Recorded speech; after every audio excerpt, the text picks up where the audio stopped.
Patrice Talon, le président béninois, multiplie ces derniers temps des déclarations pour rassurer la population béninoise. Et toutes ces déclarations tendent à affirmer qu'il n'est pas tenté par l'idée de faire un troisième mandat à la tête du Bénin. J'entends parmi mes frères béninois une certaine opinion qui me tense quand j'attire leur attention sur la manœuvre de Patrice Talon pour me dire que le Bénin, c'est le Bénin. Le Bénin, ce n'est pas la Côte d'Ivoire. Le Bénin, ce n'est pas le Cameroun. Le Bénin, ce n'est pas le Gabon. Le Bénin, c'est le Bénin. Je veux bien croire que le Bénin soit le Bénin. Mais en tant qu'analyste politique, fils adoptif donc du Bénin, j'ai le devoir d'exercer mon intelligence jusqu'au bout. J'ai le devoir d'appeler les Béninoises et les Béninois à la plus grande vigilance et de leur donner les raisons pour lesquelles ils doivent quand même être vigilants. Écoutez les raisons. La première raison pour laquelle je ne crois pas en Patrice Talon, c'est que Patrice Talon, en insistant un peu trop sur le fait qu'il ne veut pas faire un troisième mandat, paradoxalement, nous montre que cette question du troisième mandat le travaille. C'est ce que j'appelle ici l'affirmation inverse. Ces derniers mois, 1, 2, 3, on me prête l'intention de faire un troisième mandat, je ne veux pas faire. Parfois, mon âme, rien dit. Hein. Il se critique lui-même. Il va jusqu'à dire, personne ne va m'attacher sur le fauteuil présidentiel. Je m'en vais, j'ai vieilli.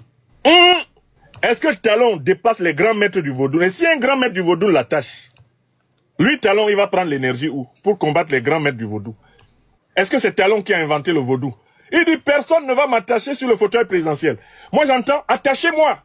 Comme ça, je vais dire que j'ai été envoûté. C'est les grands maîtres du vaudou qui l'ont fait. Le type dit, on ne va pas l'attacher. Je dis, Talon, moi, je pense qu'au Bénin, il y a des gens qui peuvent t'attacher. Donc, je ne te crois pas. Quand tu dis qu'on ne va pas t'attacher. Ça, c'est son premier argument. On ne peut pas m'attacher. Au Bénin, on peut t'attacher. Donc, son fameux argument, personne ne va m'attacher. C'est un argument qui renvoie, en réalité, à la dimension mystique. Et Talon n'est pas le propriétaire des grands pouvoirs mystiques du Bénin. Je passe à la deuxième raison. Elle est dans la deuxième phrase. Il dit, je m'en vais. J'ai vieilli. Astaghfirullah. Talon à quel âge? Patrice Talon a 67 ans. Alassane Dramane Ouattara qui veut faire un quatrième mandat à quel âge? Plus de 82 ans. Paul Biya qui veut faire un huitième mandat à quel âge? Plus de 92 ans. Bientôt 93. Talon, est-ce qu'il est plus vieux que Ouattara? Est-ce que Talon est plus vieux que Biya à 67 ans? Quand il dit, Talon, je le cite, je m'en vais, j'ai vieilli. Est-ce qu'il dit la vérité? Est-ce qu'à 67 ans, en politique, on dit qu'on est vieux? Donc, Talon prend les Africains pour des Dunguru, quoi. Il prend les Africains pour des Nyamahossi, il prend les Africains pour des Boubazo, des Nyata, des Gaou. Il dit, il s'en va parce qu'il a vieilli. Qui croit en ça? Laurent Gbagbo qui a 80 ans cette année-là, il est candidat. Non! L'argument qu'il est vieux n'est pas vrai. Il n'y a qu'à voir comment il mange la vie à belles dents, Talon. Regardez comment il danse la salsa. Hein? Sa passion, hein? Des belles femmes claires, là. Regardez bien. Hein? Le shogun, là. Vous voyez comment il est sapé? Aux 4 épingles.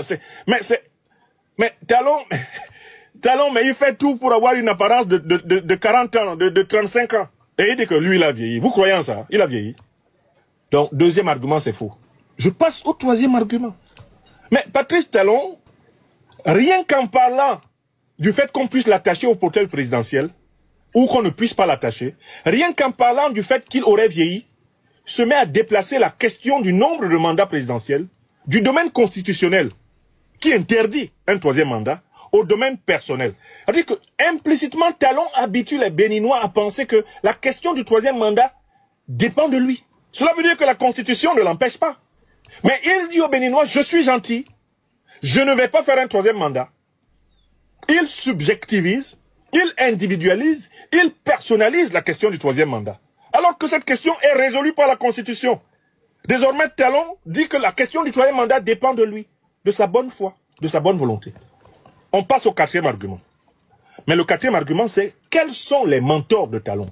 Qui est le parrain de Talon? Qui est celui qui est pour Talon, en quelque sorte, vraiment l'idéal en Afrique de l'Ouest? C'est qui? Tout le monde a reconnu que c'est le chameau, non? Alassane Ouattara a d'abord fait une constitution qui interdisait le troisième mandat. Il a fait une campagne pour interdire le troisième mandat. En 2016. Ouattara lui-même a pris la parole pour dire que lui, il ne fera jamais de quatrième mandat. Et l'argument qu'il a avancé, c'était qu'il était trop vieux. N'est-ce pas le même homme qui vient de nous dire, il y a à peine 2 semaines, je suis candidat pour un 4e mandat. Talon répète Alassane Ouattara. Et il répète son maître. Et les Béninois ne se rendent pas compte qu'ils sont en train de voir un film qu'ils ont déjà vu. Donc je passe maintenant au 5e argument, en vertu duquel je ne crois pas aux déclarations de Talon. C'est que dans sa gouvernance, Patrice Talon a accumulé beaucoup d'ennemis. Et il a accumulé beaucoup de problèmes. Il sait que quand il quittera le pouvoir, il sera poursuivi par la justice béninoise. Donc, Talon a fortement misé sur l'économie béninoise. C'est la raison pour laquelle il a du mal à partir. Tout son discours n'est qu'un ensemble de contorsions de quelqu'un qui a des problèmes pour partir. Parce qu'il sait que le jour où il s'en va, le tribunal est ouvert contre lui.